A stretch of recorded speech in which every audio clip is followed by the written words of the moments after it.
January 1st, 2026. Let's move different this year. It's 2026. Let's shake things up a little bit. That being said, I want to talk about alignment, walking in alignment, being in alignment. So you'll know when you're in alignment, when there is no disconnect between who you are and what you're doing. For me personally, it took up until, I want to say, age 26, 27 to realize when I am walking, when I'm safe. You're human. You will fall out of alignment. You will step out of bounds. We're not perfect. Your intuition and your gut feeling will tell you everything. That is what will let you know, or in other words, it's also God speaking to you. So you could say your intuition, your gut feeling, or God speaking to you. Not verbally, but that is the way he speaks to you. The gut feeling that you have, that's his way of talking to you. So those things will always let you know if you're making a decision that is right for who you are or wrong for who you are and what you're meant to be doing. You as a person, you will naturally be drawn to certain things that other people are not drawn to. That's God leading you to what he needs you to do, what he wants you to do. And when you make decisions that go against that, that's when you step out of bounds. But that's normal. We will foul out. We will step out of bounds, especially as you get older and start to learn who you are. But the good thing is, every time you fall out of alignment, the version of you that you're destined to be will become more clear to you. You will gain clarity each time that happens, and it'll come back even stronger.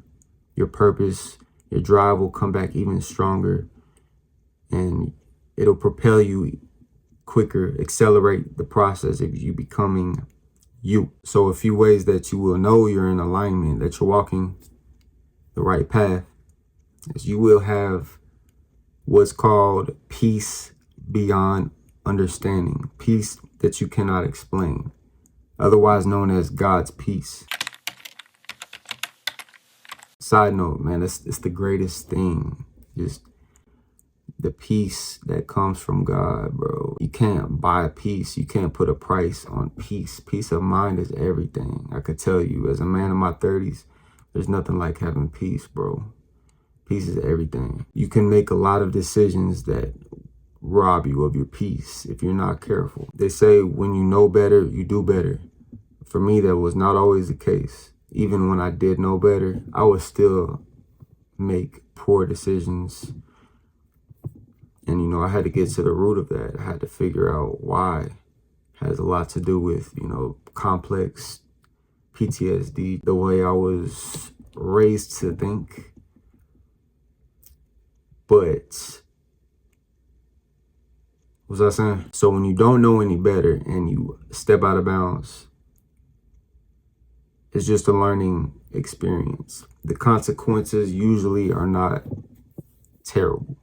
But when you know better and you keep repeating the same mistakes, the consequences will get worse each time, every time. Trust me, learn from your mistakes the first time, the second time, or better yet, learn from other people's mistakes. Me, for some reason, my mind is not wired like that. I have to learn from my own. When you grow in your self-awareness, it's important to consciously still make correct decisions. Ways to awaken yourself to bring about this self-awareness that lets you know when you're walking in alignment is to, basically you have to become present. You have to ground yourself, and you can do this. The quickest and easiest way is through your senses. All right, so sight, listening, feeling, smelling, tasting. Pretty sure I hit all 5. Anyway, bro, your 5 senses will get you closer to, will ground you and put you in the present moment right away. A good exercise is to just breathe. Focus on your breath. Pay attention to your breath as you're breathing. And breathe out for longer than you breathe in while you're doing this. So the more times that you can bring yourself to the present, that's time that you're spending with yourself, because you're not distracted by any external anything. You know, you're not being pulled away. You're not being distracted by whatever this world has created to distract you with. You have to spend time with yourself. Spend time in silence and pay attention to the silence in your room or wherever you're at. Pay attention to silence, because like I said in my last video, if you focus on outer silence, you will create inner silence. So yeah, tap into your 5 senses at any time throughout the day and meditate. And hear me out, hold up. There's more. Meditation does not just mean sitting in your room with your eyes closed for 10 minutes. And you don't have to do that to meditate. You can meditate on the train, on the bus, driving, at work. If you're on a walk, you can meditate just by, like I said, tapping into your senses, no matter what you got going on or whatever you're doing throughout your day. When it comes to your hobbies or, you know, creation, whatever you feel compelled to do, to learn, or even to teach, you know, those are things that will guide you in the direction of your purpose and what you're supposed to be doing. So you will know if what you're doing is in alignment with who you are. It'll be natural to you. It'll feel easy.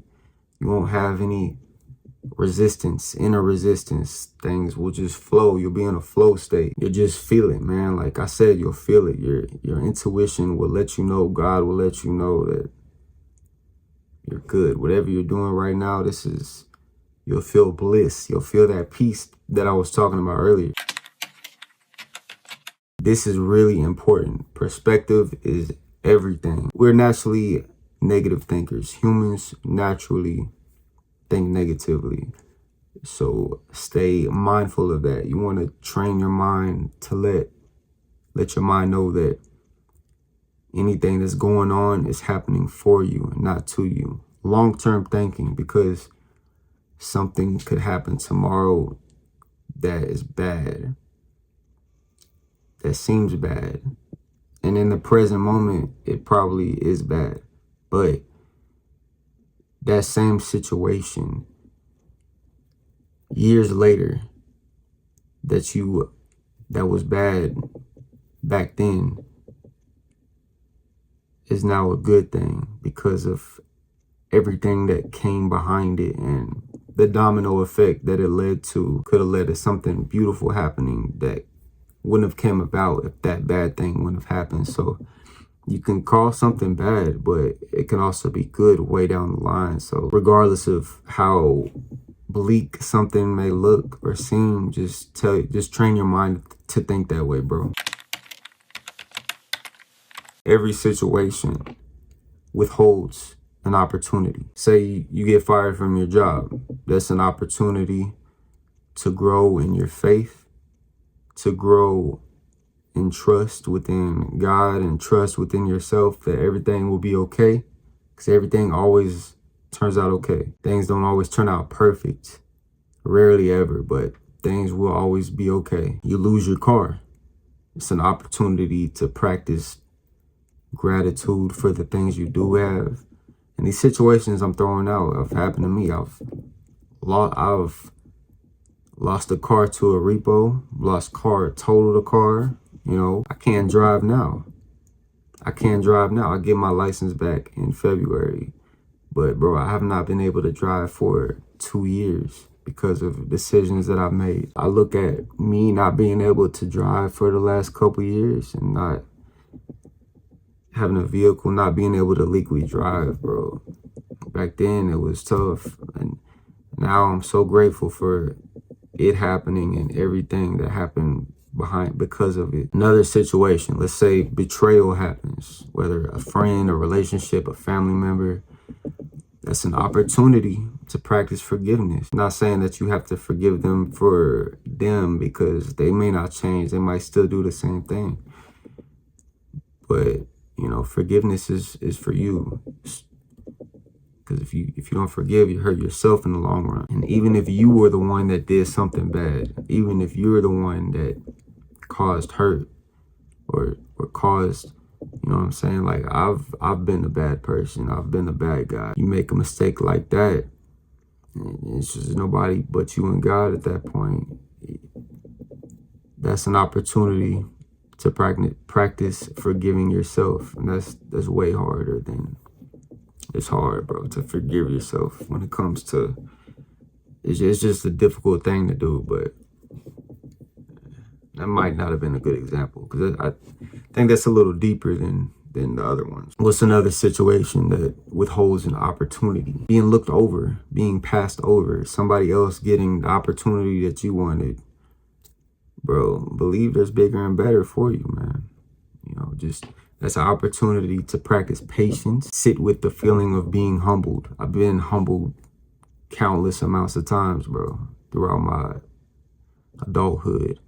My 20s, bro, I was getting humbled every other year. I was discharged from the military, discharged from the Air Force because of poor decisions I made and, you know, taking it for granted back then. Matter of fact, when I left the military and drove back to Georgia from Arizona, I ended up sleeping in my car for months. About 5 to 6 months, I was sleeping in my car in Atlanta and my compressor went out like a month or two in. Well, it was winter at first, but you know, about like month 4, 5, 6, it was getting hot again, bro, in the summer. And my compressor went out on my Ford Fusion. I had no AC. Man, that was rough, bro. I'm telling you, that was probably the roughest time of my life. I'm ranting, bro. But yeah, humbled by that. Been humbled by lean for my 90s babies. Y'all remember the lean. I mean, they still got sibling now, but it was, you know, the thing more back then. But overdosed, basically, not to a fatal level, but enough to where I got took to the ER. You know, humbling. My mom walked in and saw me, bro. It was terrible. I damaged relationships with people that I'm close to or was close to. Hurt relationships with family. Locked up a few times in my 20s. You know what comes with that, bro. The lawyers, all the court fees, the probations. All that being said, bro, they're all perspective shifters. And I'm not saying if I didn't go through all that I would, who knows where I would be, but I can say today, you know, I'm in a much better place today, and I'm grateful for all the experiences that I had, even if at the time that were bad. You know, it did help me to become a better person. I'm not saying that I'm all the way a good person yet, but getting there. With all that being said, bro, 2026, we're walking in alignment. If you are watching my video and you subscribe, you're one of my viewers, man, take this walk with me. Let's walk in alignment with who we are in 2026. Let's avoid making decisions that will throw us out of bounds. Avoid making decisions based off of impulse, based off of any selfish desire. So, you know, greed, lust, envy, hate. I don't want you making any decision that stems from any of those emotions. You can handle that for me, bro, then we will grow. We will glow up this year, man. I'm trying to tell you. I'm holding myself accountable. And I hope y'all hold me accountable. You know what I'm saying? If y'all see me MIA for a couple weeks on end and I don't pop up on the feed, man, you know, go back on my old videos and talk shit or, you know, come check me, man. But yeah, bro, with all that being said, man, tap back in next week. Tune in and let's have a great new year, man. 2026, this our year. Let's get it.